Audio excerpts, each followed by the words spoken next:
జగన్మోహన్ రెడ్డి గారు English medium ప్రవేశపెడితే దాన్ని ధ్వంసం చేశారు.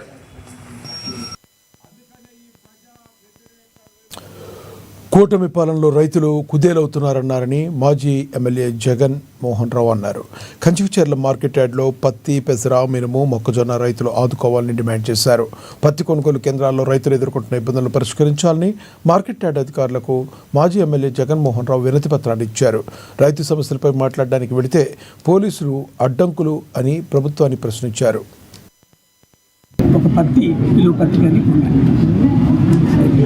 కంచికచర్ల మండలం ప్రత్యేకత ఏంటంటే ఉమ్మడి కృష్ణా జిల్లాలో అపరాలు పండించి ఏకైక ప్రాంతం ఎక్కువగా కంచికచర్ల మండలంలో రైతులు పండిస్తారు.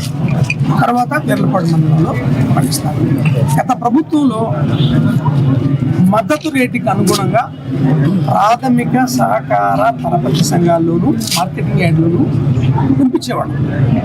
అంటే ఏంటి, ఈ రెండు మండలాల్లో ఉన్నటువంటి ప్రాథమిక సహకార పరపతి సంఘాల నుంచి, అంటే చౌటుపల్లి లాంటి ప్రాథమిక సహకార పరపతి సంఘం కావచ్చు, లేకపోతే చెవిటిపల్లి లాంటి ప్రాథమిక సహకార పరపతి సంఘం కావచ్చు, గండేపల్లి కావచ్చు, వెల్లంకి కావచ్చు, అల్లూరు కావచ్చు, అంటే ఈ మార్కెటింగ్ యార్డ్ పరిమితిలో ఉన్న ప్రతి చోట పండించేవాడు.